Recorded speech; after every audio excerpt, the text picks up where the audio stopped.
Hey everybody, Dr. Samir Joshi here, of course, and in yet another great interview that's coming up, I have the one and only John Shea joining us. And here's why this is a really, really exciting and different kind of interview, and it has something to do with John and his person. Now, John's obviously been in the IM scene, in the marketing scene, for a long time, and you've probably heard about him and have interacted with him. But most importantly, his Udemy fan base, student base, is almost touching 100,000 students now. How awesome is that? Which is why I'm really excited to welcome together with you John Shea. John, how are you? Good, good. Thanks for having me. Great, excellent. John, whereabouts are you? And talk to us a bit. How's the weather outside? How are you doing? How are things? Good, good. I'm in Massachusetts, about 45 minutes north of Boston, and yeah, it's pretty sunny out today. We've been having some intermittent rain, but it's actually really nice out today. Excellent, excellent. I see the reason why I love it also, you have this beautiful, solid blue wall right behind you. So what's the deal about that? Talk to us. Yeah, I don't know. I think I had, it's kind of funny. I bartered with a painter, and I built him a website, and this room originally was a kid's room. When I bought the home, two little kids were living in here with a bunk bed, and the walls had all kinds of stickers on them and a lot of imperfections, I guess, to say the least. So I just went with this blue color, and I don't know why, but I do happen to get a lot of compliments on it. But yeah, it turned out pretty well. Really nice, and with your amazing, nice, bright red chair, it's a perfect contrast. Now, Yeah. John, I want to dive straight into this, and I obviously know your story. I know about you pretty well, and we were just talking. And what I would really like to know, though, is from you, for the benefit of my audience, our audience, what your story leading up to IM is, and from where you started out, how you did that all the way to the success, and the huge audience that you have built over the years. Talk to us about your story a bit, please. Yeah, so when I first got started, I had gotten introduced to multi-level marketing in some regards, and eventually joined up with a company called Beachbody, which was selling fitness products. A lot of people may have heard of the home fitness program P90X. So I was essentially a reseller of that product and some of their other continuity products, like they had workout shakes and things like that. And I did that for 2 years. I had some success selling it to like coworkers and some friends, but I wasn't able to build it into this big business. The idea was you recruit another person, they then go and sell the products themselves, and you make a commission every time those people sell on your behalf. And the bigger vision was obviously to build this big team of people that were all selling under you, and you're all earning money from other people's efforts. So I really liked the business because obviously I wanted to be more in shape, and I was trying to do something to be outside of the regular 9 to 5. Did that for 2 years and just didn't really have a lot of success with it. Ended up finding a guy who was actually in that space, and he was talking about how he was making money online from a blog. And I went, wow, that's really interesting. I love the idea of that. I had actually spent a lot of time building a WordPress site and learning WordPress from when I was in the Beachbody MLM. I tried building this whole website for my fitness journey and doing all these things I was talking about. So what ended up happening was I basically ended up being more interested in blogging and building websites than I was in doing the Beachbody and the fitness stuff. So for the first year, I joined another MLM, which was in the Make Money Online space, did that for about a year. Didn't really have a whole lot of success, was jumping around, made like a website under my own name. It was john-shea.net. And yeah, just didn't really like focus a whole lot. I was jumping from one thing to another, buying different software products, buying different online courses. And eventually I said, you know what, I'm going to stick to like one thing. And I decided to podcast and do interviews just like this. And I went out and decided I'm going to interview like every successful internet marketer that I have, come in contact with, people that I looked up to. And I actually was successful at that in regards to getting the people on the show. I interviewed probably about 85 people or so. And throughout all this, still kind of dabbled with other things. Like I'd try out Fiverr, or I would be, making a product. Like I did my very first product launch, and among other things that I kind of did in the space. And eventually I had someone that I interviewed who we teamed up together, and we started selling an SEO service together. We sold basically links, link building. It was a link building service. And that had some real good success. I had my first $1,000 day. And from there, it kind of spiraled into other things. I left my job in IT. I was doing tech support, and I managed to get a job in e-commerce. So I started kind of getting into e-commerce, learning Amazon and Amazon FBA, and how online stores work and everything to do with e-commerce. worked 2 jobs doing that as like a full-time employee. I eventually became like an e-commerce manager. But all while doing this, I just wasn't very excited at these companies. I was trying to build up one of my own sites, and I couldn't really get it going. Was having a lot of struggles with that. And through all this, I decided, why don't I make a course teaching some of the things that I did have a little bit of success with. I had built this Amazon site about how I was making money from Amazon. That was kind of my e-commerce site. But it wasn't making me enough money to quit my day job over. It was still making me enough money that I could, probably pay a good portion of my bills, like pay off a car payment every month. And I decided to take what I'd learned and figured out on my own and put that into a 6-week course. And I published that on Udemy, and I ended up making my first $1,000 in November, I believe it was like 2016, and had a really good, first month with their Black Friday promotions. And I was like, wow, I should take this seriously. So I started producing more and more courses, and kind of left the podcast interview scene and kept doing more and more courses, just teaching each and every little thing that I thought of. If I was just one step ahead of someone else, I knew I could teach it to someone. So if I knew how to make a thumbnail for YouTube, that could be something I could teach to somebody. So I'd make a little mini course, make some of them free, make some of them paid. And throughout all this, I mostly focused on a lot of stuff around digital marketing. That was like my big thing that I was teaching. When I was in one of the e-commerce jobs, I was able to get my first client on the side doing some local SEO, and charged, around $1,000 a month. In fact, I think it was $1,500 a month for my first client, somewhere in that ballpark. And I said, what, this is really good money. I could easily quit my job over this. And I started doing more with courses around that, learning more about it, really getting deep into that specific space into digital marketing. And now my main focus has been working with clients, kind of building that up, kind of working with them on the side, and also doing a lot with teaching around that particular subject. So that's kind of been my main thing. As of more recently, I've gotten into YouTube, and I've been excited about that because it's very similar to, doing online courses, right? You're just producing videos, helping people, sharing useful things. So I've been really excited about kind of getting that started, and learning from some other friends who've been having success with that. Wow. There's probably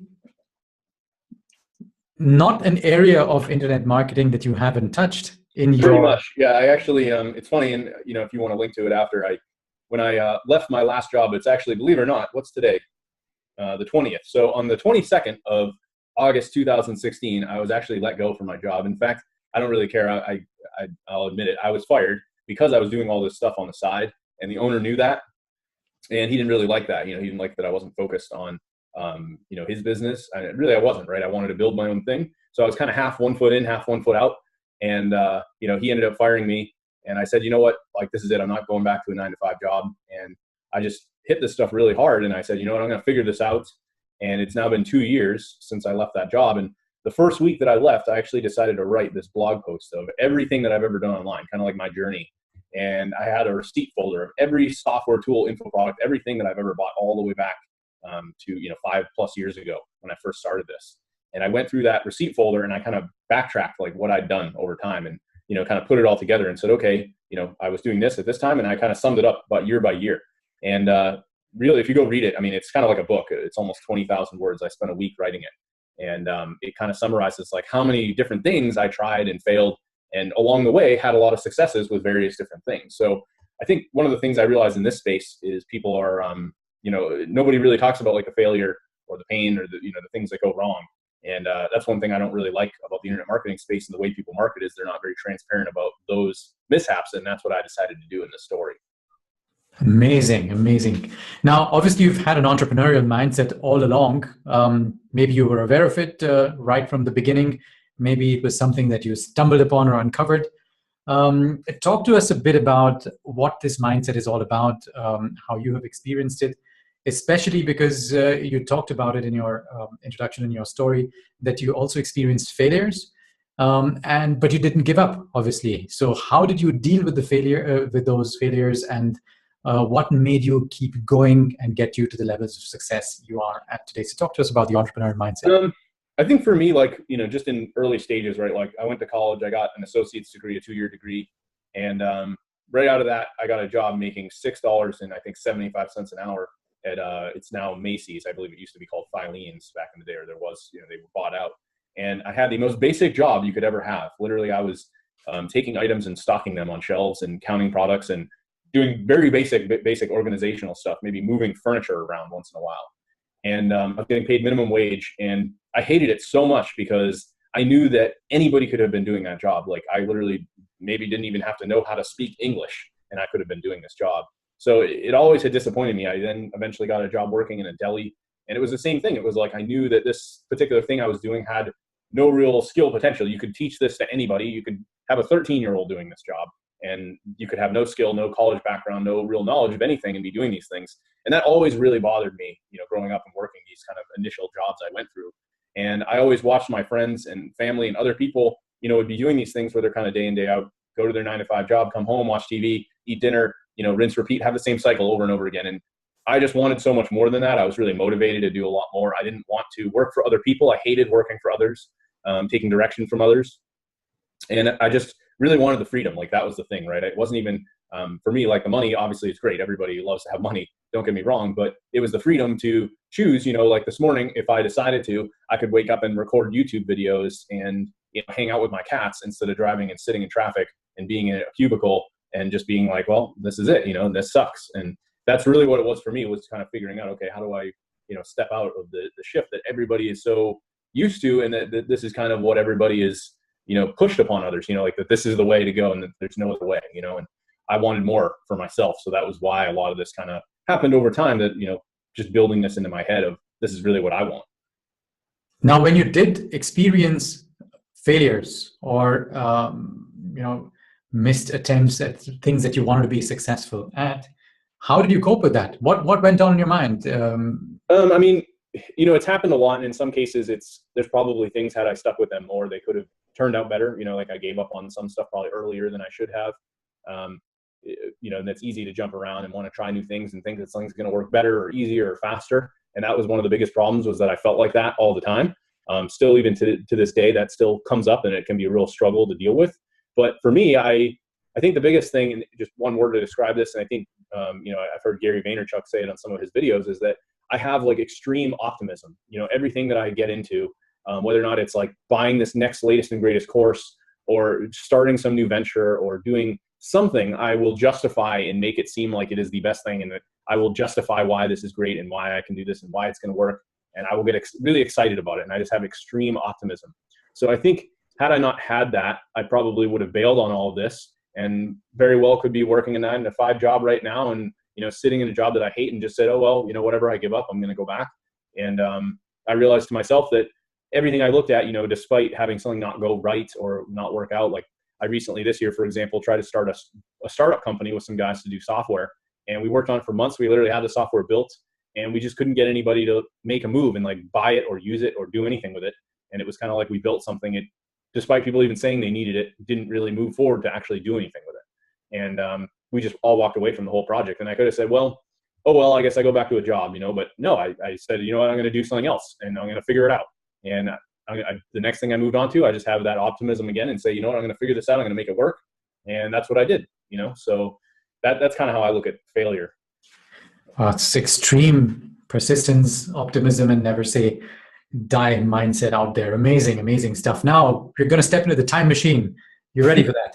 Yeah, let's do it. So obviously you know all these things, given your experience and what you've experienced all these years in the IAM scene.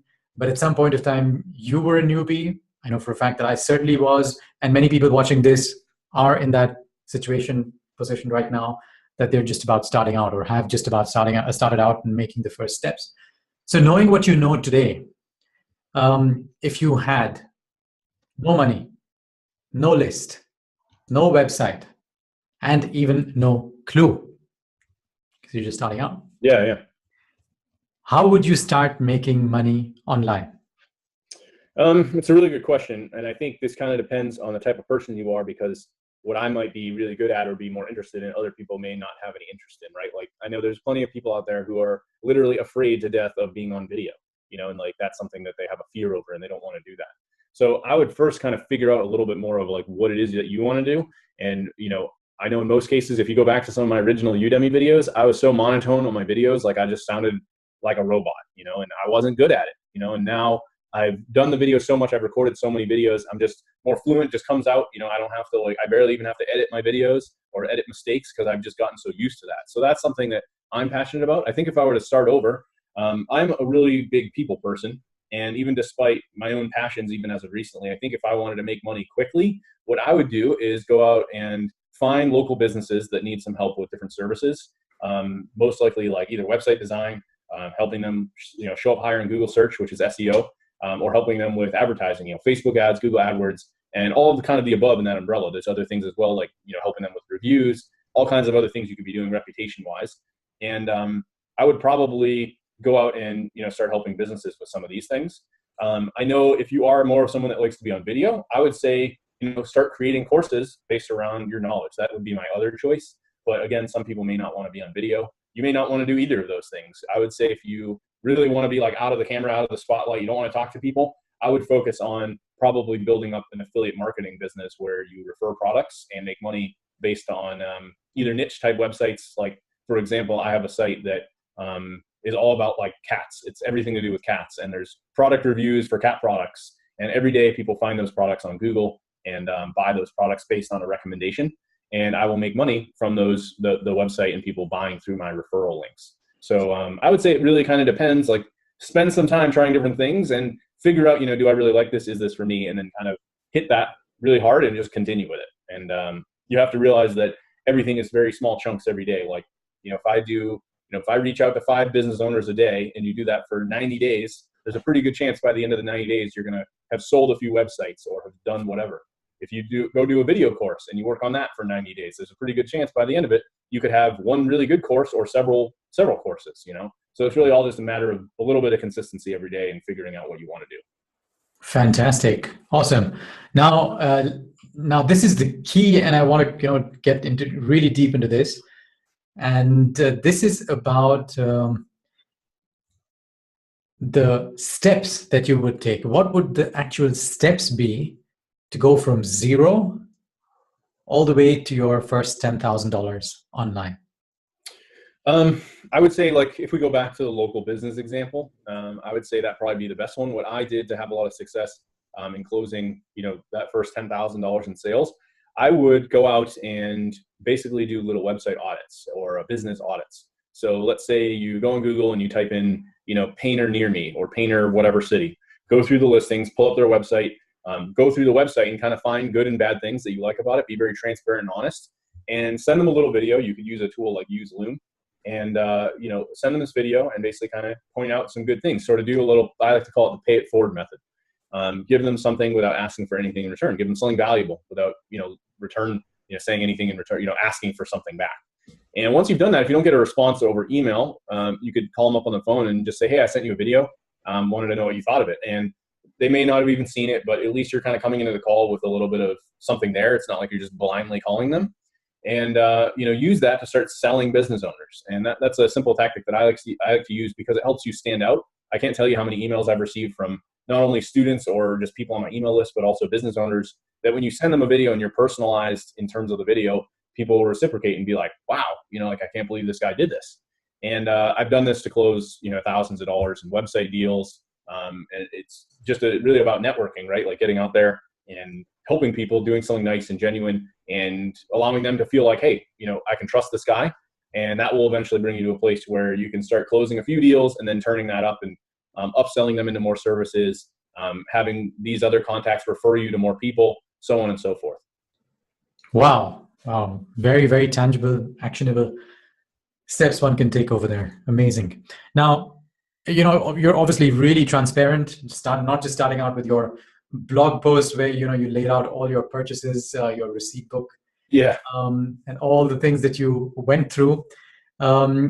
There's obviously something that you say, that is something that you attempt to get a grip of even today. And many people watching this are victims of this as well, me included, especially back in the day. And that's the shiny object syndrome, which is basically going from one topic to the other without really sticking to something and doing that until completion. So what I'd want to ask you is why it is not a good idea, why one should not be going through one product after the other, and how does one avoid the shiny object syndrome? Yeah, so I guess for me, I think a lot of it was like, as I was getting in this space, right, you kind of have a few people that you'll come across. You've got like, these different programs you can pay monthly for. You've got other things that are smaller products you might pay $30 to $50 for, whether or not it's software and info products. And then you've got like the bigger kahuna courses, maybe $300 all the way up to $1,000 and more, potentially even thousands of dollars. And, I've seen it all. I bought a lot of courses that ranged in price. And I had this mindset, even when I would buy, say, a $500 course, that I would try to take that a lot more seriously. And I would go through, and a lot of times what I think happens to people is they're very paralyzed by information. There's nowadays, especially with Facebook ads and all this stuff going on, YouTube, there's literally offers being thrown at you left and right. Do I do e-commerce? Do I do affiliate marketing? Do I start a podcast? Do I start a blog? Everything just being thrown at you. And really, if you look at kind of the marketplace and what's happening, all of these people are having success with all these different things. So if you wanted to go build a Shopify store and start that and become successful at e-commerce, you could do that. I think it's really just a matter of picking that one thing and sticking to it. I would say one of the biggest shifts for me, and this was a mindset thing as well, was I had bought a course for $500. I think it was around $500 for a course on how to go freelance and get clients, just like what I'm talking about, how to get clients that were already seeking your services. So I took the course and I actually went and signed up on this freelancer site. I even had one of my friends make a fake profile and pretend to hire me and leave me good feedback so I could get a good review on my profile, and put all this time and energy into it. And I just wasn't getting any clients. And after like 2 weeks, I said, you know what, this doesn't work. Like, I'm not having any success. I asked for a refund. I got my money back, and I just forgot about it. And then like probably 5-6 months later, I saw one of the guys who had created the course. He was one of the instructors. He had this blog post about how he was traveling the world and still doing this stuff and having all the success. And I was like, man, I'm really bummed out that this guy, taught all this stuff and I just gave up on it and moved on. Why can't I go and have success with this too? And I decided to get on the phone with him. And of course, I knew I would be sold something. And I decided to hire him as a mentor. I spent $2,500. I know it's a lot of money for some of you, but it helped me shift into a couple different mindset shifts. Was one being that I had made a huge commitment to money and investing in myself, that I knew I really wanted to be successful with this. It was like, I'm now going to have to figure this out because I spent so much money on this. I absolutely need to figure this out. So that was like one of the big shifts, is if you invest in yourself, then you're going to be a lot more committed to getting something done or moving forward with it, versus spending $50 looking at something and going, well, this looks cool. Like, I could do this. I could do what this product says to do. Maybe they tell you to go post on Quora every day to get traffic to your website. And theoretically, yeah, you could do that every day, but if you do it for a week or two, it doesn't work, or you're getting slow traction, you're just going to bail and move on to the next thing. So in my case, I had someone guiding me and helping me each and every week, getting on the phone with me and saying, you did this wrong, change this, tweak this.